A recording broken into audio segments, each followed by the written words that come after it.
आप सभी को प्रभु यीशु के नाम में जय मसीह की स्वागत करते हैं फिर से आपका एक नई वीडियो में।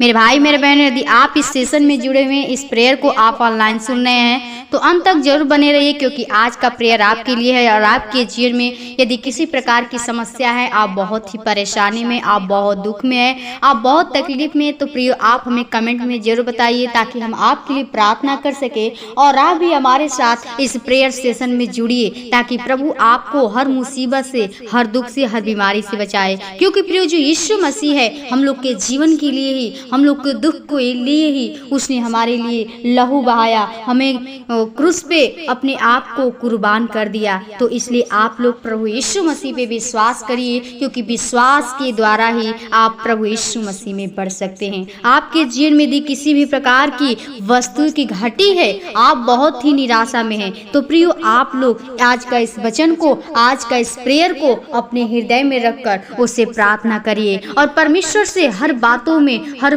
बातों को खोल कर कहिए। परमेश्वर आपकी हर बातों को सुनकर उत्तर देंगे, क्योंकि कहता है उसका वचन कि यदि तुम मुझ में बने रहो और मेरा वचन तुझ में बना रहे, तो जो तुम कुछ चाहोगे वह तुम्हारे लिए हो जाएगा। तो प्रियो आप लोग जब प्रभु यीशु मसीह में बने रहेंगे, यानी उसके पास आएंगे, उसके वचन के अनुसार चलेंगे, उसके आज्ञा के अनुसार चलेंगे, तो प्रभु यीशु मसीह आपकी हर एक आवश्यकता को, हर मांग को पूरा करेगा। तो इसलिए मेरे भाई मेरे बहनों, आप लोग प्रभु में विश्वास करिए। जो आप कल्पनाएं करते हैं, जो आप लक्ष्य को रखते हैं, जो आपकी आवश्यकता होती है, इच्छा होती है, लेकिन नहीं पूरा होती है, लेकिन आज प्रभु यीशु मसीह आपकी सारी युक्ति को सफल करेंगे। इसलिए आइए हम प्रभु को वचन के अनुसार प्रभु से प्रार्थना करेंगे और आप भी इस प्रेयर में हमारे साथ जुड़िए। तो आइए हम प्रभु के चरणों में चलें। मन की युक्ति मनुष्य के वश में रहती है, परंतु मुंह से कहना यहोवा की ओर से होता है। मनुष्य का सारा चाल चलन अपनी दृष्टि में पवित्र ठहराता है, परंतु यहोवा मन को तौलता है। अपने कामों को यहोवा पर डाल दे, इससे तेरी कल्पनाएं सिद्ध होगी। यहोवा ने सब वस्तुएं विशेष उद्देश्य के लिए बनाई है, परंतु दुष्ट को भी विपत्ति भोगने के लिए बनाया है। सब मन के घमंडियों से यहोवा घृणा करता है, और मैं दृढ़ता से कहता हूँ, ऐसे लोग निर्दोष न ठहरेंगे।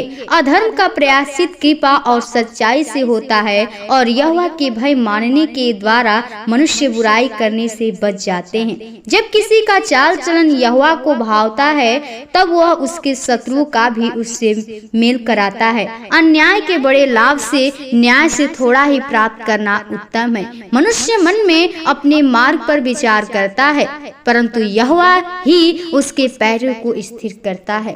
राजा के मुंह से दैवी वाणी निकलती है, न्याय करने में उससे चूक नहीं होती। सच्चा तराजू और पलड़े यहोवा की ओर से होते हैं। थैली में जितनी बटखरे हैं, सब उसी के बनवाए हुए हैं। दुष्टता करना राजाओं के लिए घृणित काम है, क्योंकि उनकी गद्दी धन ही से स्थिर रहती है।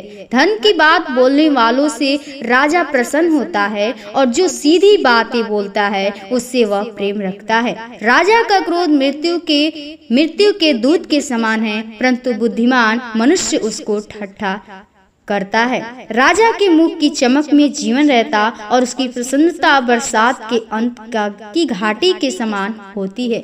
बुद्धि की प्राप्ति चोखे सोने से क्या ही उत्तम है, और समझ की प्राप्ति चांदी से बढ़कर योग्य है। बुराई से हटना सीधे लोगों के लिए राजमार्ग है। जो अपने चाल चलन की चौकसी करता है, वह अपने प्राण की भी रक्षा करता है। विनाश से पहले गर्व और ठोकर खाने से पहले घमंड आता है। घमंडियों के संग लूट बांट लेने से दीन लोगों के संग नम्र भाव से रहना उत्तम है। जो वचन पर मन लगाता वह कल्याण पाता है, और जो यहोवा पर भरोसा रखता वह धन्य होता है। जिसके हृदय में बुद्धि है वह समझ वाला कहलाता है, और मधुर वाणी के द्वारा ज्ञान बढ़ता है। जिसके पास बुद्धि है उसके लिए यह जीवन का सोता है, परंतु मूढ़ों को शिक्षा देना मूर्खता ही होती है। बुद्धिमान का मन उसके मुंह पर भी बुद्धिमानी प्रकट करता है, और उसके उसके वचन में विद्या रहती है। मन भावने वचन मधु भरे छत्ते के समान प्राणों को मीठे लगते और हड्डियों को हरी भरी करते हैं।